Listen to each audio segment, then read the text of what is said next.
Okay, let's get into it. Welcome, everyone. Today, we're not exactly doing a typical deep dive. We're actually telling you a story. It's one of those stories that starts out totally normal, just a routine job, late at night, and then things take a really terrifying turn. It's quite an account.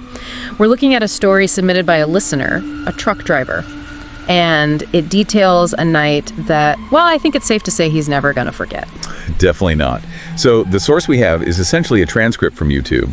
The driver uses the name Stamp, just a pseudonym, obviously. Yep. He drives nights, delivering goods, for one of those big convenience store chains down in the south of Thailand. Right, and this specific story covers one particular delivery run he did to Phuket. It's just a sequence of really unsettling events that happened over a few hours. Exactly. So what we want to do is basically walk you through this night, exactly as he described it.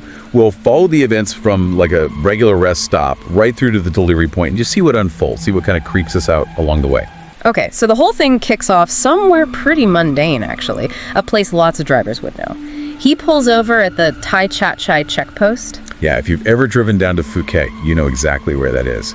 It's the main way onto the island by road. Big checkpoint there. And it's super common for truck drivers, especially late at night, to pull over there, stretch their legs, maybe grab a bite, have a quick rest.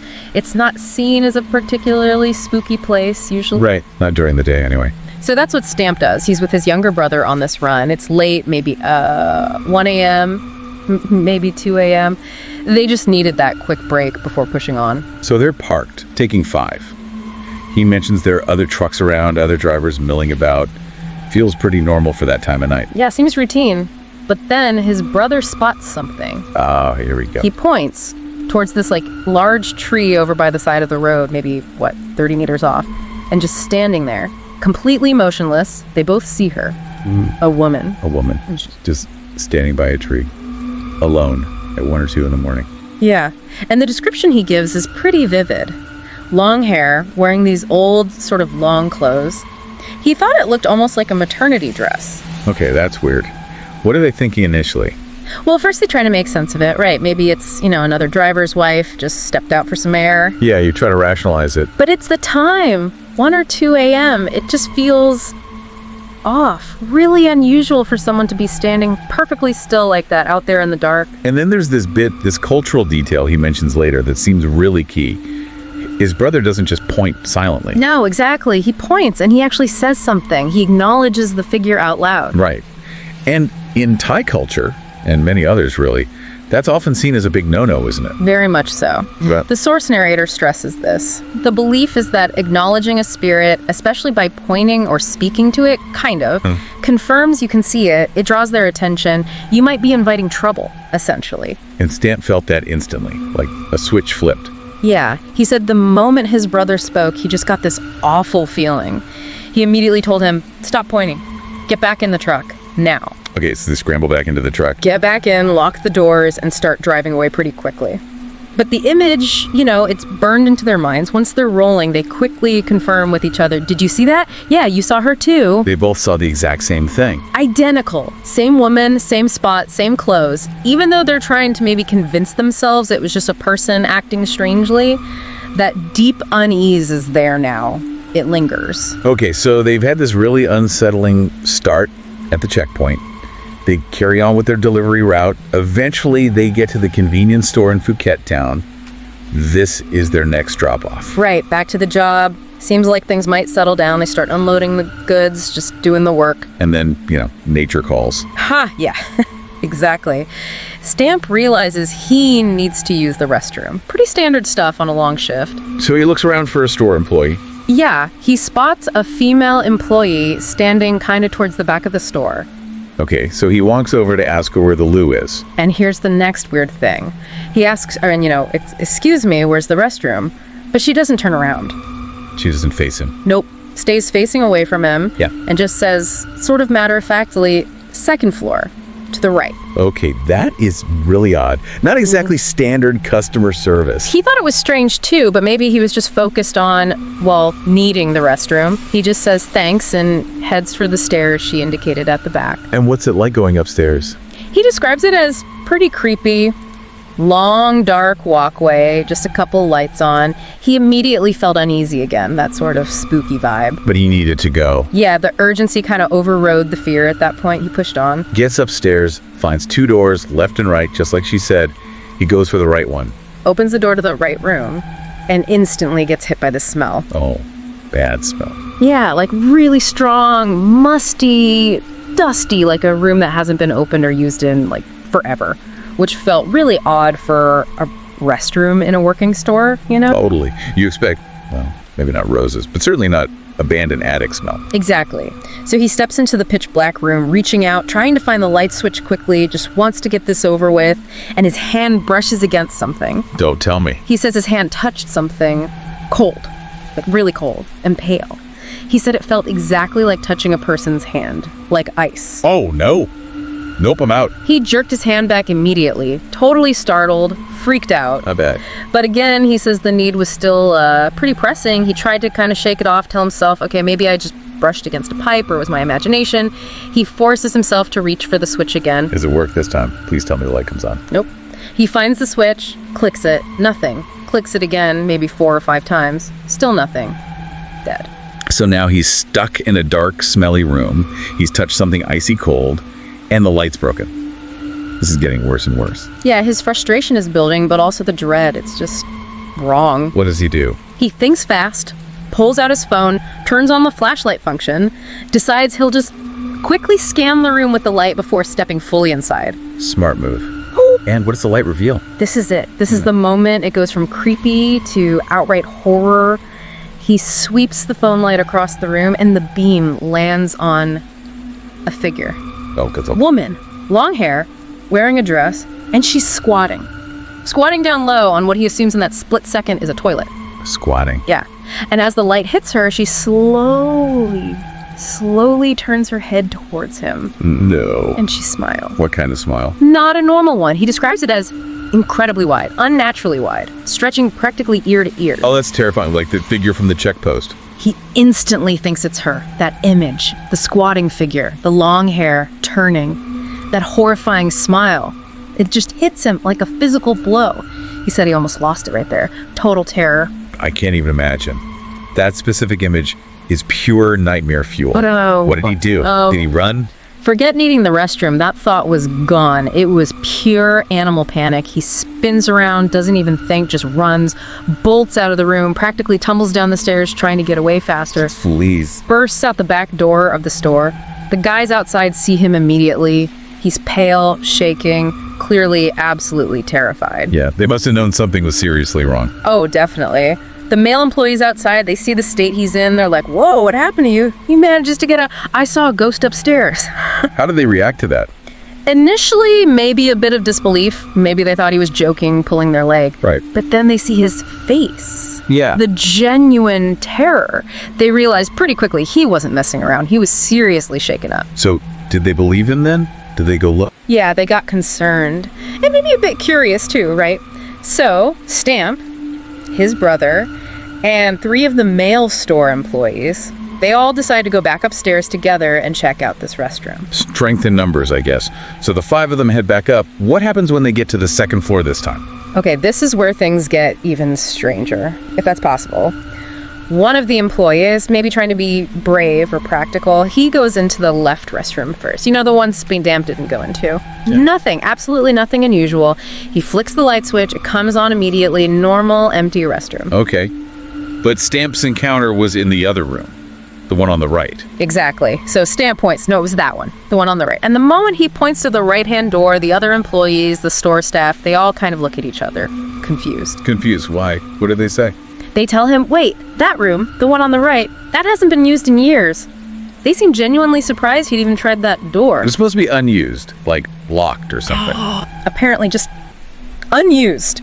Maybe known to be storage or just derelict. So, okay, now they have to look. They go to the right-hand door. And they open it? They open the door. And this time, the light switch works. Instantly. The light works now. Yeah. The same switch he tried multiple times just minutes before, now it works perfectly. The room is suddenly flooded with bright light. Okay. And what's inside? Is the smiling woman there? No. The room is completely utterly empty. Empty. Like no furniture, no... Nothing, no toilet, no sink, just bare tiled walls. It's obviously an unused space, dusty, confirms that musty smell he noticed, but totally empty. It looks nothing like the room he saw in his phone light. Wait a minute. If the room was empty? Yeah. Completely empty. But he saw the woman squatting on a toilet. That's the realization that hits Stamp like a ton of bricks, standing there in that brightly lit empty room. If there was no toilet, she must have been squatting on the bare floor. Okay. And for him to see her squatting figure at his eye level, when he shone the light... Oh my God. Her legs. Her legs must have been impossibly long. Unnaturally long. A long-legged ghoul. Squatting on the floor. Smiling. That's incredibly disturbing. It elevates the whole thing, doesn't it? That realization, seeing the mundane reality of the empty room, but knowing the physics of what he saw, implies something so grotesque. It terrified him even more than the initial sighting. I could absolutely see why. What else did the employees say? Did they know about this? Well, as they're all kind of retreating downstairs, thoroughly creeped out, one of the guys mentions, people tell stories about this place sometimes. Ghost stories. But he follows it up by saying he's worked there for years, never saw anything himself. And crucially, he admits he'd never actually opened that right-hand door before. This was the first time he'd ever seen inside that empty room. So even the staff knew there were rumors, knew the room was unused, but hadn't actually confirmed its state until Stamp's terror forced them to look. Seems that way. And this just makes Stamp furious thinking back. About the woman who sent him there. Exactly. The female employee who directed him specifically to that room, the unused haunted one on the right. He starts thinking she must have done it on purpose, like a cruel prank knowing it was supposed to be haunted. So he wants to find her, confront her. Yeah, he goes back downstairs looking for her, looking for that female employee with the long hair who spoke to him earlier. Does he find her? She's nowhere to be seen. So he asks the male employees, the guys who went upstairs with him, hey, where's the woman who works the night shift, the one with the long hair? And what did they tell him? They told him there were only 2 female staff on duty that night. Okay. And both of them had short hair.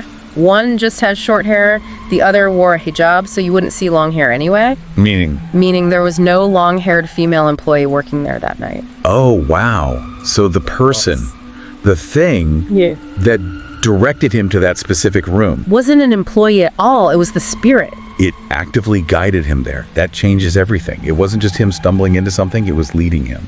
Yeah, that first interaction, the figure facing away, giving those specific directions, it was part of the haunting, setting him up for the encounter in the room. Man, okay, so after all of that, he still has a job to do. He and his brother have to leave and continue their deliveries. Can you imagine? He's utterly terrified. He said he could barely drive, was just completely shaken, trying to blast music super loud just to, drown out the fear and keep himself focused on the road. Where were they heading next? Their next stop was in Patong. Yeah. And to get there from Phuket town, you have to drive over this big hill, lots of twists and turns. A dark, winding road. Perfect. Was the horror over now that they'd left the store? Not quite. Unfortunately for Stamp, no. Yeah. As he's driving that long, winding road over the hill, she appears again. The same woman. The same long-haired woman. And this time, with that same horrifying, wide, ear-to-ear smile, she starts appearing by the side of the road. Appearing how? Just standing there. Yeah, but repeatedly. He said it felt like she was there at almost every single turn they took, going up and over that hill, just appearing, watching them pass. Oh, that's relentless, like she was pursuing them. That's exactly how it felt to him. A terrifying pursuit. He was absolutely petrified. Did his brother see her this time? He didn't know. He was too scared to ask, too scared to even look over at his brother. He remembered what happened at the checkpost. Acknowledging her seemed to start everything.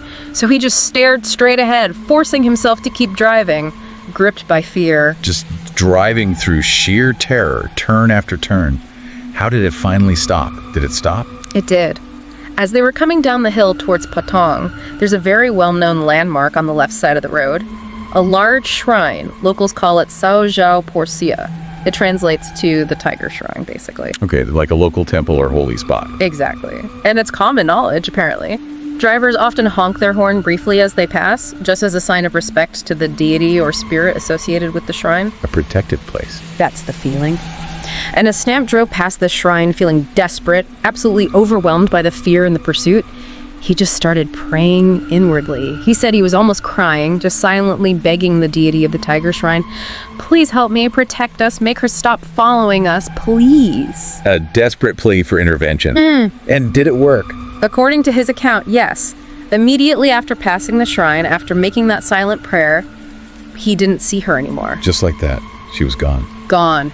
He checked every subsequent turn, anxiously looking, but the figure by the roadside never reappeared. He was finally able to drive the rest of the way to Patong and complete his delivery without seeing her again. Wow. So he genuinely believes the deity at the shrine answered his prayer and protected him. That's his firm belief. Looking back at the whole sequence, the checkpost sighting, the restroom horror, the roadside pursuit, he concluded it was all the same entity. And he remained convinced that it all started, that she latched onto them because his brother spoke to her, acknowledged her back at that first stop. And he felt embedded to the shrine. Absolutely. The account mentions he made plans to go back the very next morning, specifically to make merit, make offerings, and properly thank the Tiger Shrine deity for saving him from that terrifying pursuit. What a night. It really goes from 0 to 60, doesn't it? From just seeing something odd to being actively tormented and pursued. It really does, and it highlights so many fascinating aspects of these kinds of beliefs. The danger of acknowledgement, the way spirits are perceived to interact with the physical world, like the empty room paradox, and the power attributed to sacred sites and protective deities. Yeah, that empty room part. The implication of the long legs based on where he saw her squatting. That's just such a uniquely disturbing detail. It really sticks with you. It makes the entity seem even more unnatural, more other. And it connects back to what the source narrator mentioned about the Tha Chatchai checkpost itself having a reputation among drivers. Other stories about weird sightings there, especially near the restrooms late at night, it paints it as a potential hotspot. Right.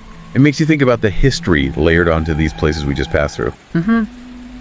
It's a stark reminder, isn't it? That sometimes, even during the most mundane parts of life, like a work break or using a restroom, the boundary between our world and something else can feel incredibly thin, especially late at night in certain places.